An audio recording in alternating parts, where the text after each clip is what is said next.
Hi, I'm Bill Clark, world champion powerlifter, world record holder, motivational speaker, and professional strongman. And today I've got a couple of good questions that I think will benefit everybody. Even though the questions are about breaking world records, I think I'm going to answer it in a way that will benefit everybody. So number one, I'd like to thank Craig for emailing me and asking me the question. By the way, my email is billclarkstrength@gmail.com, or you can go to weightlift.safely.com and you'll find my email there as well. But in any event, Craig asked the question, number one, how long did it take me to break my first world record?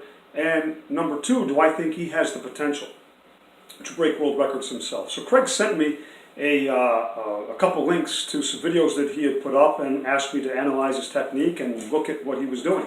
And again, I'm going to answer Craig's question, but I'm also going to answer a whole bunch of questions for everybody out there. So number one, Craig, how long did it take me to break world records? And the answer is years.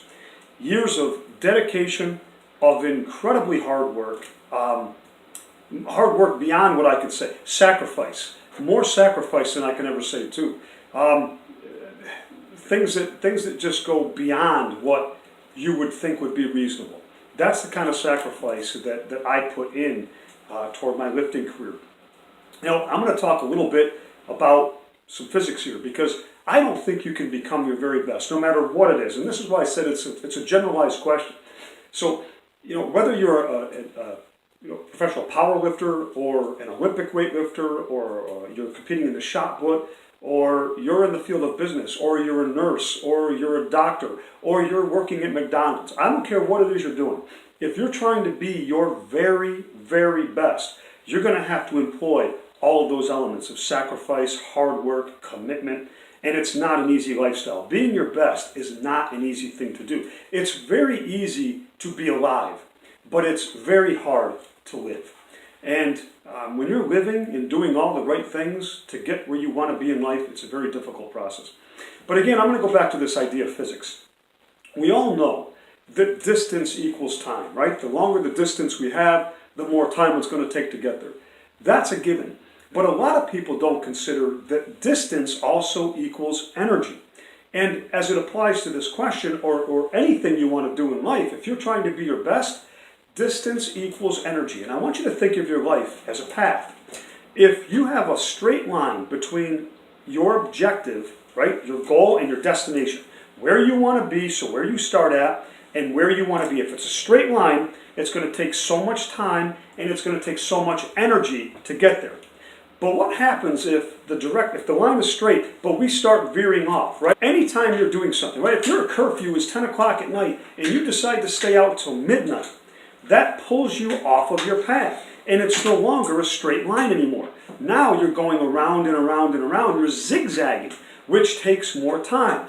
So if you're trying to be the very best that you could be, again, in any field, the straightest, most direct route is going to be the best. Number one, because it's the most efficient, and number two, it's because you conserve energy.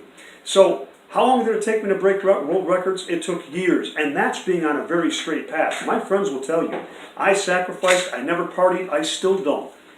So no matter what you're trying to do, if you're trying to be your very, very best, you've got to stay on the most direct path.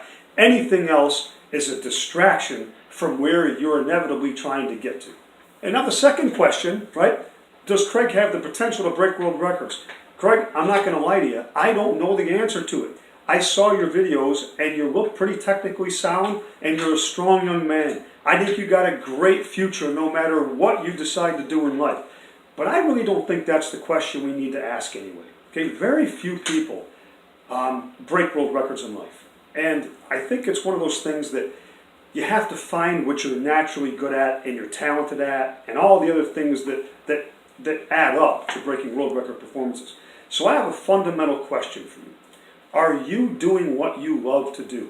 Because if you are, then the rewards speak for themselves. Honest truth, breaking world records is an honor. It's a lot of fun, but the journey to getting to that is so much more enjoyable.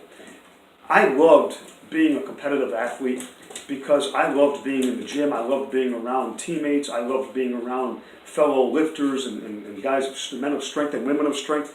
I loved the lifestyle. Believe me, and I hope you will, that was much more rewarding than breaking those records. I think the journey is more important than the product. My personal, just like the person is more important than the product, or it should be, I think the journey is much more important than the product as well. So I know this, a well-known, reputable magazine did a study, and they found that well over 80% of the world's population has the potential to be great at something. You have to define great. I don't know what that means to everybody else. I know what it means to me. But the question is, I go back to this, and Craig, you're in this mix. Everybody has the potential to do something incredibly good.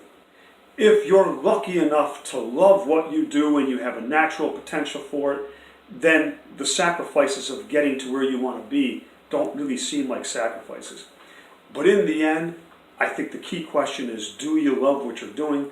If you do, my advice to you is enjoy it, have a great time with it, let the success take care of itself, because I assure you it will. Just go out, have a great time, become the best you can be.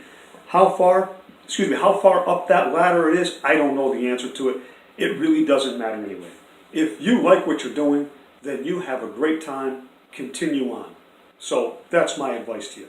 By the way, you probably hear my puppy in the background here. I don't know. I just got a dog. Hey, hang on a sec. I'm going to leave the camera. I want to show you my puppy. Come here, Lucy. Come here, Lucy. Come here, girl. Come here. This is Lucy. So I wanted to get a little bit more of a masculine dog. Not going to lie to you, but my wife wanted Lucy. Now that I have her, I wouldn't trade her in for the world.